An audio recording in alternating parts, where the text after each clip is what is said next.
तो इसलिए मुझे यही लगता है सर कि बिल्कुल ऐसा ही हुआ है, पकड़ के ये हमने ही जगह दी है और हमने जो है डॉलर पकड़े हमेशा की तरह, जैसे वो पहले हम लेते रहे ना, वो वही जो दहशतगर्दी की जंग में, तो ये भी दहशतगर्दी की जंग का पार्ट 2 था। तो हमने जो है यकीनन डॉलर पकड़ने के चक्कर में दे दिए जगह, और इसके अलावा वो कहीं और से जा नहीं सकते, इंडिया से तो हो सकता है, लेकिन मेरा ख्याल है इंडिया का बॉर्डर नहीं मिलता या कोई इस तरह का मसला है, तो इंडिया वाले शायद ऐसा ना कर पाए, और बाकी ईरान भी नहीं करेगा, कौन बचा? हम। शक जो है वो इसलिए किया जाता है, जो इल्ज़ामात हैं वो इसलिए लगाए जाते हैं, ये सब इसलिए चलता है क्योंकि यहाँ से एक बहुत बड़ा, दुनिया का सबसे बड़ा दहशतगर्द पकड़ा गया भाई, हमारे शहर से, हमारे मुल्क के अंदर से, एबटाबाद से।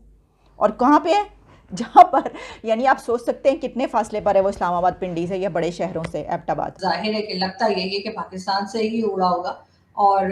पहले भी हम जो है अमेरिका के साथ इस किस्म की मदद करते रहे उनकी, और अभी भी यही लगता है कि यहाँ से ही चला गया होगा, और खैर कोई बात नहीं है, उसमें हमारे पास बड़ी जगह खाली पड़ी हुई है, अगर हमने कुछ दे दी अमेरिका को, तो वैसे भी आपको पता है IMF के पैसे भी हमारे रुके हुए हैं, और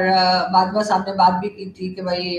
जरा पैसे जो है, जो फंड्स हमारे हैं उनकी तरफ नहीं, बल्कि कहना चाहिए कि जो लोन उन्होंने हमें देना है उसकी किस्त वो हमें दे दें तो अच्छा होगा, और शायद उस तरफ से फिर कोई शर्त लगाई गई हो, जो कि ऑब्वियस है कि जब आप किसी से पैसा मांगते हैं तो वो अपने काम भी आपसे करवाता है, वो ऐसे तो नहीं दे देगा ना, वो हमारे मामी चाचे तो है नहीं अमेरिकन कि वो कहेंगे ठीक है ले जाओ, तो उन्होंने कहा होगा कि भाई फिर ऐसा है कि वो स्पेस आप दें हमें वहां से ड्रोन के लिए, और जो बेसिस हैं वो दी गई होंगी। इमरान खान साहब ने तो खैर पहले कहा था एब्सोल्युटली नॉट, लेकिन उनका एब्सोल्युटली नॉट जो था वो बड़ा उन दिनों क्रिटिसाइज हुआ था और बड़ा हंगामा हुआ था,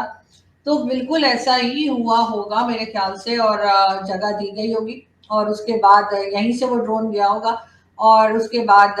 जाहिर अब कुछ दिनों में होपफुली IMF का जो पैकेज है वो हमें मिल जाएगा, और फिर थोड़े दिन हम खा पी लेंगे, कुछ प्लॉट खरीद लेंगे, कुछ फ्लैट खरीद लेंगे दुबई वगैरह में, लंदन में, यहाँ वहाँ, तो फिर खा पी के उड़ा के फिर बैठ जाएंगे। ये ऐसे ही है जैसे हम हमें कोई सैलरी मिलती है ना, जिन लोगों को जो वर्किंग क्लास होती है, तो वो फर्स्ट को सैलरी मिलती है और फिर 20 तक हम फिर दोबारा उसी हाल पे आ जाते हैं कि कुछ नहीं है, तो इसी तरीके से हमें फंड्स मिलते हैं, और वो कुछ ही लोग हैं हमारे यहाँ के जो जिनके हाथों में वो फंड जाते हैं और फिर खा पी के वो बराबर कर देते हैं, और फिर उसके बाद फिर किसी और तरफ देख रहे होते हैं कि अब क्या करें। तो जाहिर है अमेरिका दे देकर हमें पैसे थक गया है, लेकिन इस बार उनको जरूरत होगी कि वो उस तरह का टैग करें, और ये चीज जो है जैसे दोनों ही के लिए फायदेमंद होगी, पाकिस्तान के लिए भी और अफगानिस्तान के लिए भी,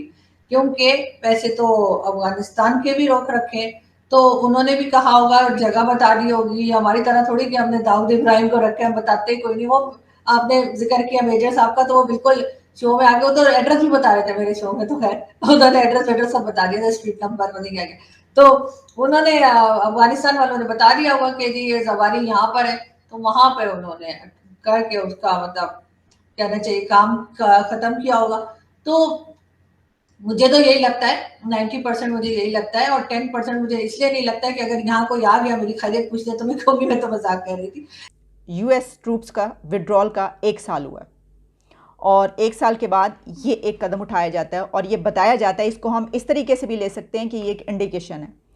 ये अमेरिका की तरफ से बताया गया है कि अगर हम वहाँ से चले गए हैं, हमारी अफवाज वहाँ से चली गई हैं, यूएस ट्रूप्स अब अफ़गानिस्तान में मौजूद नहीं है, लेकिन ये ना समझा जाए कि अगर अमेरिका के ख़िलाफ़ जो लोग सोचते रहे हैं, उसके बुरा सोचते रहे हैं, या ये कि उसके ख़िलाफ़ ऐसी प्लानिंग करते रहे हैं, हमले होते रहे हैं, जो दहशतगर्द हैं उनको नहीं छोड़ा जाएगा, उनको मार दिया जाएगा, इसके बावजूद कि वो वहाँ से जा चुके हैं। इसको हम इस तरीके से, ये एक बड़ा यकीनी तौर पर एक इंडिकेशन है। इसकी वजह ये है कि आप देख लें कि एक ऐसे वक्त में कि जब 1 साल हुआ कि वहाँ से जो है वो विड्रॉल हुआ। कल शाम को अचानक एक ख़बर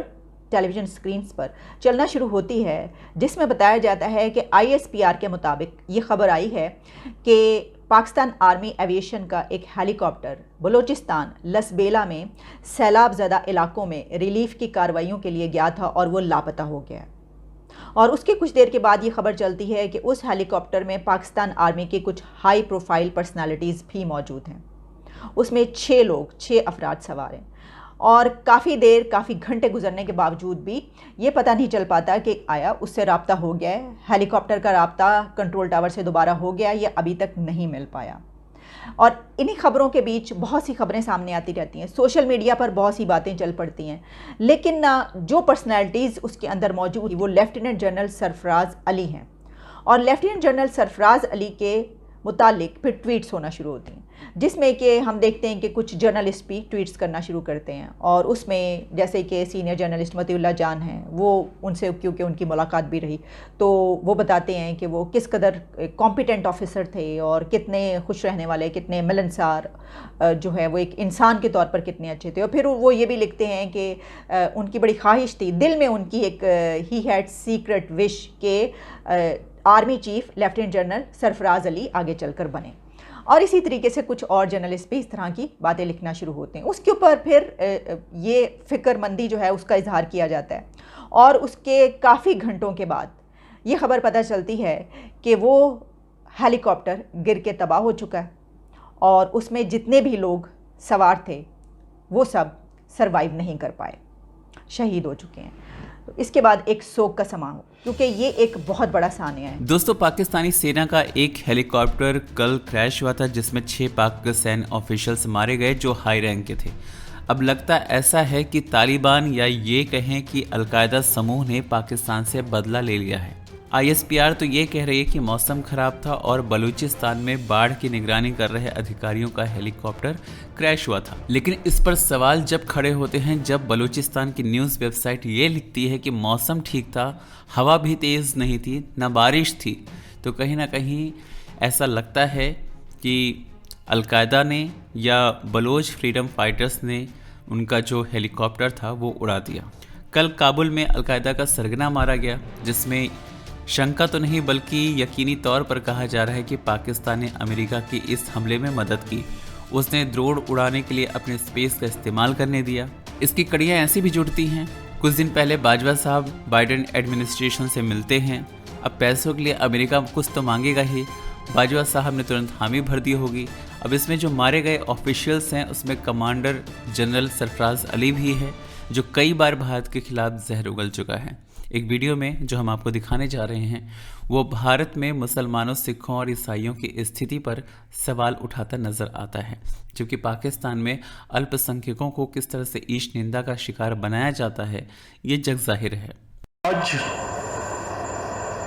मैं इंडिया फोकस होकर बात नहीं करना चाहता, लेकिन इंडिया का जिक्र नागुज़ीर है। आज इखलाक हुसैन को बीफ खाने पे ज़बह कर दिया जाता है। आज एक क्रिश्चियन को अपने चर्च में जाने पे पथराव करके मार दिया जाता है। आज अगर एक मुसलमान एक नॉन मुस्लिम के साथ शादी करना चाहता है, उसको कानूनी तौर के ऊपर गैर कानूनी करार दे दिया जाता है। आज अगर सिख अपनी as a farmer, as a किसान